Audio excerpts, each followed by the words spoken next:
성가대 찬양 감사하고요. 고맙습니다. 기독교를 우리가 늘 얘기한 것처럼 부활의 종교라고 얘기하고 있습니다. 부활의 종교라고는 그렇게 기독교에서 부활을 강조해야 될 이유가 뭘까? 전제는 딱 하나입니다. 죽었기 때문이에요. 신앙을 가졌기 때문에 죽습니다.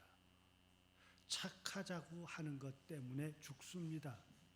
적어도 예수님의 삶을 통해서 복음적인 삶을 살아가는 것 때문에 죽었다고 하는 거예요. 바울 사도도 우리의 신앙이 여기까지 이르지는 못하지 않았었느냐, 그렇게 꾸짖기도 했습니다만, 부활이 필요한 이유가 바로 그겁니다. 그 하늘을 향한 모든 죽음, 그래 내가 죽지, 그리고 내가 담당하지 라고 했던 그 모든 것이 거기서 끝나면 정말 정직이라는 이유가 어디 있고, 바름이라고 하는 이유가 어디 있고, 우리가 그토록 없는 것 때문에 괴로움과 고통을 지키면서도, 때로는 조롱과 부끄러움을 가지면서도 우리가 진실함을 지켜야 될 이유가 어디 있습니까? 오늘 우리가 작으나 참되자, 남들이 기억해 주지 않을지라도 나는 올곧게 살자, 그렇게 해야 될 이유가 부활이라고 하는 것이 있기 때문입니다. 그러면 부활이라고 하는 것에 다른 해석은 없을까? 늘 우리들이 그 부활 신앙이라고 하는 말 때문에 혼돈하고 있는데, 그게 뭘까? 바로 그것이 구원이에요. 기독교가 말하는 구원이 바로 부활 신앙에서 나오는 것이고, 그 구원의 삶이 십자가를 진다고 하는 것의 삶이 되는 것입니다. 그렇기 때문에 사실은 기독교는 인류 구원을 위해서, 그 안엔 차별이 없습니다. 남녀노소가 없고 국적이 없고 피부 색깔이 문제가 되지 않고, 때로는 사상과 이념도 문제가 되지 않고 뛰어넘는 거였어요. 세계가 정말 하나가 될 수 있다면 그것은 하늘을 앞에서 모두가 다른 모습일지라도 하나가 되자 하는 것이 기독교의 구원을 향한 최종 목적이고, 동시에 그 구원을 이루기 위해서 사는 것이 선교입니다.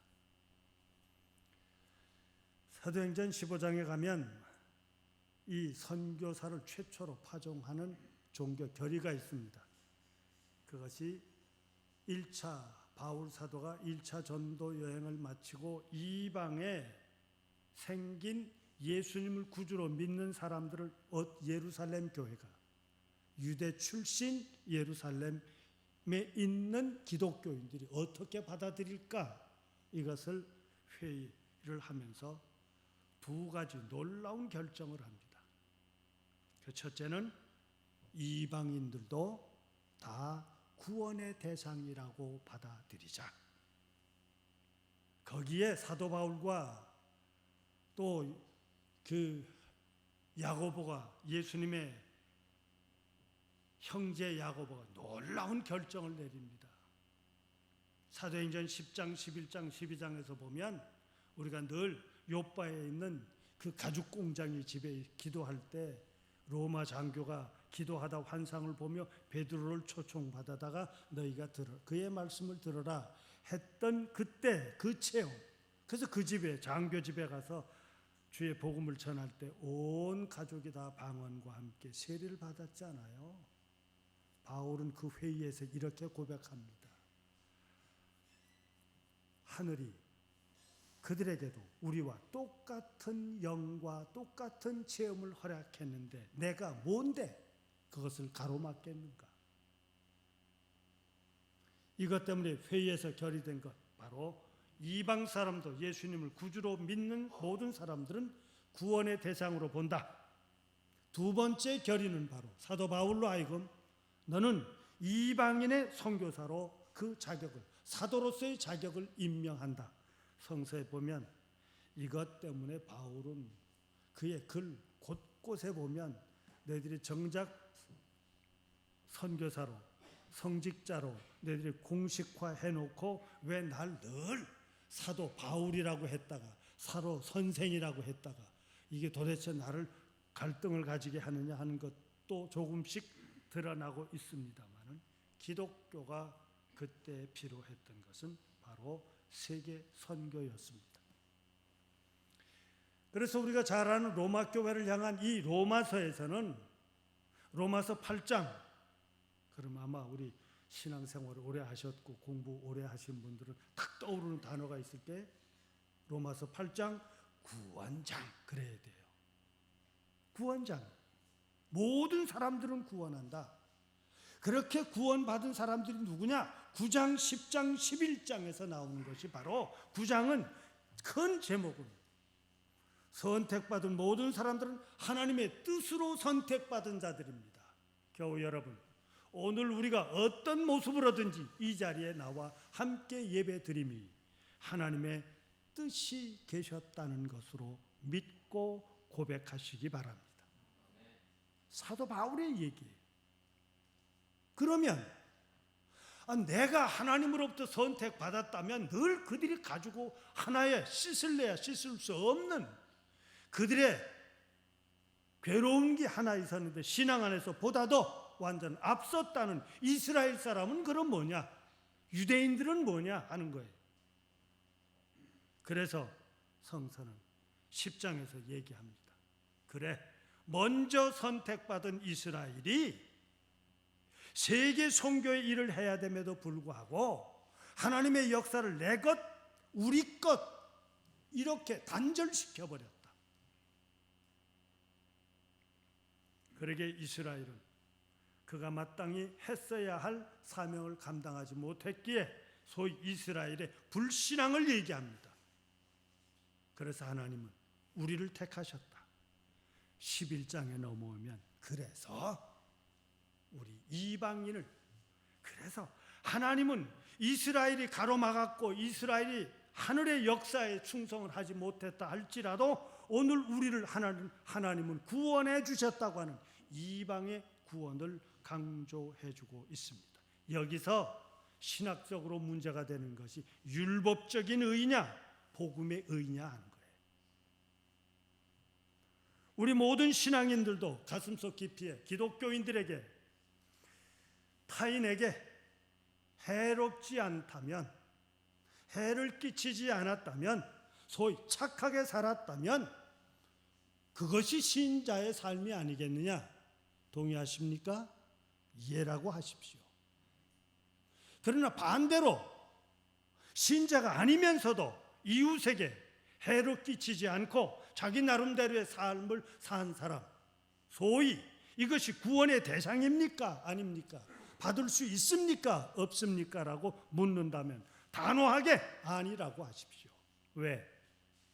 중요한 것은 우리가 착하다, 세상에 해를 끼치지 않았다가 아니라 그것이 바로 그 가슴 속에 그렇게 살았어도 아직 내 안에 다른 법이 남아있다고 사도행전 로마서 8장에서 바울이 고백했던 것이 내가 그렇게 바르게 살려고 했음에도 불구하고 내 안에 또 다른 것이 있는데 이것이 나를 괴롭히는구나 고백했던 것이 뭐예요?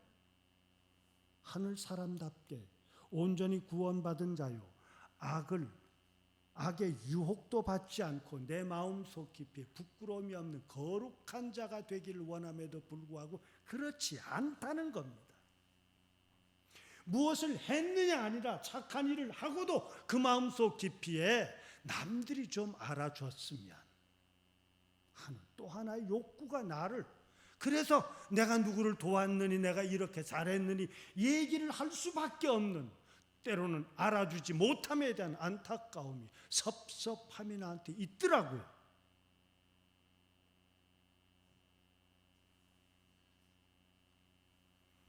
아직도 내 가운데서 나로 하여금 자유롭지 못하고 나로 하여금 편안하지 못하고 나로 하여금 아직도 내 모든 삶 속에서 갈등을 가질 수밖에 없는 이 한 인간의 온전하지 못한 모습을 보며 그가 얘기한 것은 오호라 나는 곤고한 자다라는 말을 했어요. 하면 율법으로는 안 된다는 거지요. 내가 구원받을 만큼 내 삶이 온전하지 못하는 거예요. 교우 여러분, 그래서 제가 언젠가도 말씀드렸죠. 얼마짜리 구원이십니까? 당신은 얼마짜리예요? 어느 순간부터인가 신자들이 나는 하고 그 구원의 대상을 받을 수 있는 자로서 내 경력을 그 뒤에다가 기록하게 됩니다. 출생애로부터 복중에서부터 내가 신앙생활을 했고 내가 이만큼 신앙 경력이 있었고 내가 교회를 위해서는 이렇게 봉사했고 이 시간까지 세상을 위해서는 그렇게 봉사했다는 것 잘한 일입니다. 그러나 그것이 구원의 조건은 될 수 없다는 얘기입니다. 구원받은 자로 사는 삶은 되었을런지 모르지만 그것이 구원이 아니에요. 얼마짜리가 내 구원의 전제가 될 수가 없습니다. 그래서 기독교가 말하는 은혜라고 하는 것은 은혜라고 하는 말이 꼭 나오면 거기에는 십자가가 등장하지 않으면 안 됩니다. 내 십자가가 아니라 예수님의 십자가입니다. 예수님의 죽으심은 나 온전하지만 값을 치루어야 할 죄에 대한 하늘에게 값을 지불해야 될 것을 죄 없으신 예수님께서 값을 지불했으니 내 지불이 아니라 내 감당함이 아니라 나에게 구원을 허락해 주셨다고 믿는 이 신앙이 바로 은혜 받은 사람들입니다. 오늘 은혜의 가족들이 되시기를 바랍니다. 내가 구원 받기 위해서 무엇을 해야 하느냐가 아니라 이미 구원 받으셨습니다. 중요한 것은 구원받은 자답게 이제 살아갑시다. 그게 그거지 않냐? 신앙인으로 산다는 것과 복음 안에서 봉사한다는 것과 그것이 겉모습은 같을런지 몰라도 하나는 구원받기 위해서 하는 일이었고 하나는 이미 구원받은 자로 살아가는 것이었습니다. 기독교는 얼마짜리 기독교가 아니라 이제는 내 모든 것이 다 하늘의 것임을 고백하며 살아가는 것이 기독교요 참 신앙이니 우리의 아픔마저도 은혜로 우리를 받아주신 우리의 모든 값을 지불하신 그 아픔마저도 받아주실 주님이요 하늘이라고 하는 것을 믿고 이제 살아갑시다. 그래서 십자가를 우리는 적어도 구속이라는 말을 씁니다. 어떻게 예수님의 십자가가 나의 죄를 값을 대신한 것이 되느냐고요. 우리를 구원받은 자로 받아주셨기 때문에 바로 그것이 그런 고백이 생기는 거예요. 그렇게 억울하게 죽어요? 예수님의 죽음은 그 죽음에서 끝내서는 안 됩니다. 그것이 바로 부활신앙입니다. 그래서 바울 사도는 오늘 로마서 10장 4절에서 그리스도는 모든 믿는 자에게 의를 이루며 율법의 마침이다.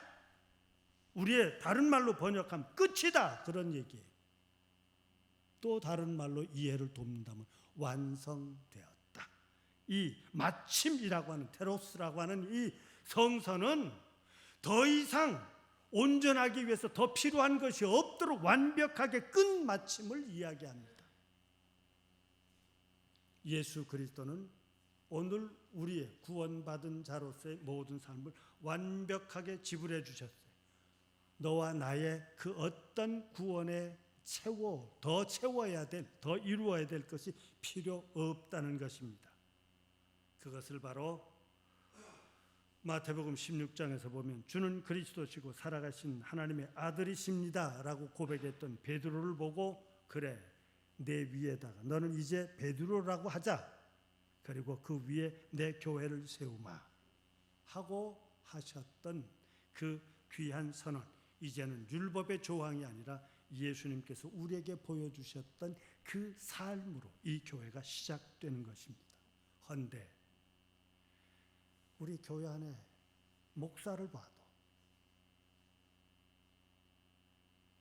큰 교회, 유명하게 이름이 알려져 있는 정말 많은 성공한 많은 소위 알려졌다고 하는 그 모든 것 이름들, 교회들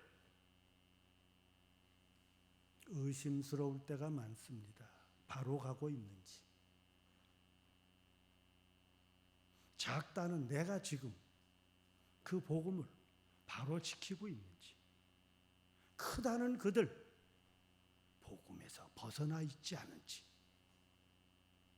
이것을 잘 나타낸 사건이 뭔지 아세요?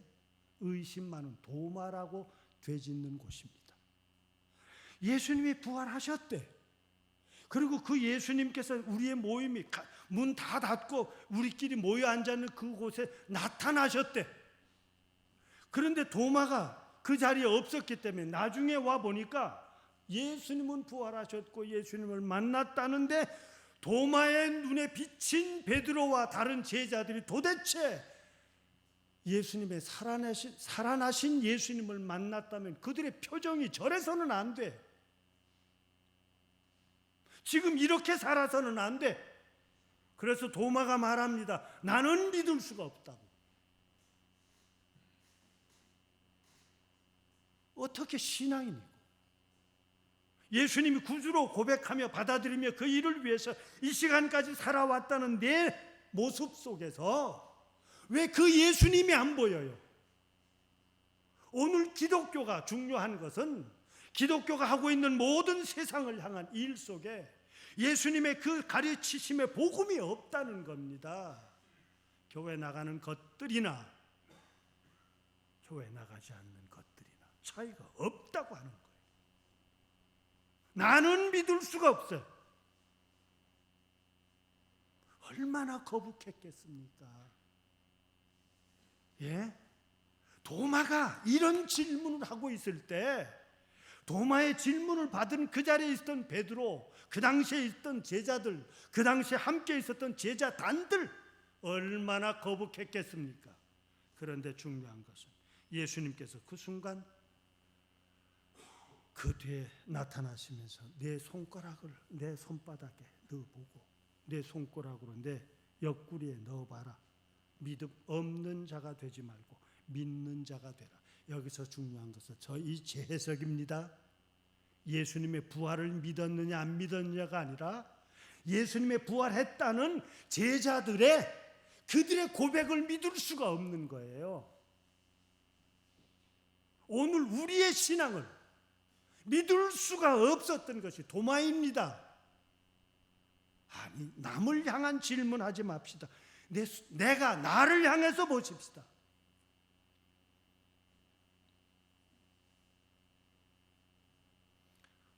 도마는 예수님을 만나고는 그 자리에 그냥 손가락을 넣었다는 구절은 없습니다. 그냥 그 자리에 그냥 무릎을 꿇고 앉아서 나의 주님이시요 나의 하나님이십니다. 이것이 진정한 신앙 고백이고 간증입니다. 오늘 창현의 식구들, 내 어려운 삶 가운데서도 내가 가장 견디기 어려운 순간 내가 유혹에 내 심령이 흔들리고 때로는 내 삶이 흔들리며 어느 것이 진실이고 어느 것이 거짓이고 어떻게 해야 내가 바르게 사는지를 알면서도 이루지 못하는 순간 오늘 하늘을 향해서 주님 나의 하나님 나를 도와주시옵소서 하고 기도하십시다. 그 기도를 할 수 있어야 돼. 이때 예수님, 부활하신 예수님은 너는 나를 보고 믿느냐? 보지 못하고 믿는 자들은 복되다 이렇게 말씀하셨어요. 예수님을 구주로 고백하는 우리는 진정 복된 자들입니다. 왜? 구원받은 사람이기 때문이에요. 이것이 바로 다 남이 아니라 내 안에서 이루어지는 신앙에 대한 의심일 수 있고, 아니 신앙에 대한 고백일 수 있습니다. 그런데 이렇게 구원함을 이루시는 복음의 은혜를 우리 교회에게 맡기신 겁니다. 우리 교회가 해야 될 일이 뭐냐? 세상을 향해서 주의 복음을 전하는 거예요. 정말 내 안에 예수님을 구주로 고백하는 그 고백이 있는가? 우리의 삶 중심에 과연 문득 이렇게 하는 것이 과연 예수님의 사람들 맞나?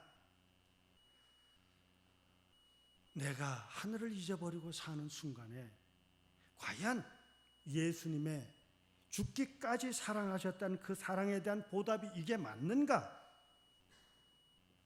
우린 스스로 물어야 할 것입니다. 그 모든 복음 선계, 이것을 깨달은 자로 내가 세상을 향해서 일을 해야 되는데, 그 일하도록 책임 맡은 자에게 예수님은 묻습니다. 너는 베드로에 하나님의 아들 예수 그리스도는 구주이십니다라고 하는 것을 기반으로 한 너는 베드로인데도 불구하고 과연 내가 나를 사랑하니? 이게 요한복음 21장에서 얘기해. 우리는 이미 압니다. 베드로 예수님 존경했다고, 그 단어가 존경했다고 하며, 존경은 하지만 죽을 만큼 따라가지는 않았습니다. 그러나 이 요한복음 21장 그 사건 이후에 젊어서는 내 뜻대로 다녀도 나이가 들어서는 남이 너를 데려다가 허리띠를 더 세워줄 거다. 결국은 순교의 자리에까지 가지 않았습니까? 바로 이것을, 그 신앙의 전통을 이어받은 바울은 오늘 여기 로마서 10장 9절 10절에서 사실은 세계 복음의 선교의 요약을 이야기해 주고 있습니다. 내가 만일 내 입으로 예수 그리스도를 주로 시인하면 하나님이 죽은 자 가운데서 살리신 것을 마음에 믿으면 구원을 얻으리라. 아멘의 고백이 있으시기를 바랍니다. 내 입으로 시인한다는 것은 세상에 나를 드러내며, 그래서 비로소 예수를 구주로 믿는다고 하는 것은 이미 그의 영이 죽은 자에서부터 산 자로 오늘 부활의 역사입니다. 너와 내가 과거에는 믿음 없는 자, 죽은 자였으나 이제 새롭게 들어진 자로 예수님을 구주로 믿고 그 모든 것을, 그 복음의 말씀을 따라 살아나가는 자로서의 구원받은 자로 사는 겁니다. 마음으로 믿어, 이건 다른 영으로 믿어 의에 이르고, 이미 구원받은 자의 자리에 이르고, 입으로 시인하여 구원에 이르노라. 전 개인적으로 좀 바꾸고 싶은 것, 구원을 이루라 하고 싶습니다. 그러기에 믿는다, 믿지 않는다는 성세, 다른 말로 표현되면 죽었다, 살았다로 바울은 그의 글 속에서 나타냅니다. 하늘을 향하여 예배드리며 이 참석하고 있는 오늘 우리들이 과연 죽은 자일까, 산 자일까, 우리의 심령에 스스로가 물어야 할 것입니다. 유대인은 율법의 전제로 삼았으나 오늘 예수 그리스도는 우리의 구주이시며 우리의 부족함을 채우시며 우리를 사랑해 주셨기에 비로소 오늘 우리가 은혜를 입은 자로 구원함을 받았다는 이 고백, 이 하나 들고 세상을 향해 갑니다. 당신도 모자랍니다. 나도 모자랍니다. 우리는 여전히 부족한 사람입니다. 그러기에 주님을 부르는 겁니다. 누구든지 주의 이름을 부르는 자는 구원을 얻으리라. 이 하나 들고 세상에서 오늘 우리를 담대하게 살아갈 수 있기를 바라는 겁니다. 성서에 나타난 우리 시편 13편은 다윗의 기도인데요, 어렸을 때 이스라엘의 최초의 왕인 사울을 하나님께서, 내가 어렸을 때는 어렸을 때는 하나님께서 너를 들어 세워 주셨는데 왕이 된 뒤에는 네가 그렇게 하늘을 믿지 못하겠느냐? 하나님의 말 하라는 대로 따라가지 않았느냐? 네가 하늘을 버렸으니 나도 너를 버린다. 오늘 두려운 말씀, 우리를 향한 말씀이기도 합니다. 하나님 앞에 버림받을 수도 있습니다. 그리고는 다윗을 선택하십니다. 어린 나이에 내가 앞으로 이스라엘의 왕이다, 왕이 되라, 사무엘에 의해서 기름 부음 받았다는 그것 때문에 어려움을 겪습니다. 군대가 그를 추적하며 죽이려 합니다. 왕이 그를 따라다닙니다. 그러니 그 신하들이 같이 왕궁에서 일하던 동료들이 그를 따돌립니다. 백성들이 그를 무시합니다. 그러나 다윗은 왕이 되었습니다. 그 죽음과 공포 속에서 구원함을 받았다고 그는 내가 오늘의 왕이 된 것은, 그 죽음에서 건져주신 것은 하늘이었다고 고백합니다. 적어도 오늘 우리가 이만큼 살아오고 오늘 이 자리에 있을 수 있음도 하늘이 나를 돌보아 주심이라고 오늘 우리 스스로가 깨닫는 고백이 있으시기를 바랍니다. 그러기에 다윗은 내가 지금 할 수 있는 것은 하늘을 향한 예배다, 하늘을 향한 찬송이다, 그렇게 얘기한 것처럼 이제 오늘 우리는 여전히 부족합니다. 내가 모자라기에 세상을 나가고 내가 부족하기에 세상에 나갈 수 없다고 얘기하는 것이 아니라 오늘 우리는 주의 이름을 부르는 자는 누구든지 구원함을 받을 수 있다고 모자람에도 불구하고 세상을 향해 구원을 외칩니다. 왜? 그의 영혼을 죽음에서 살려내기 위함입니다.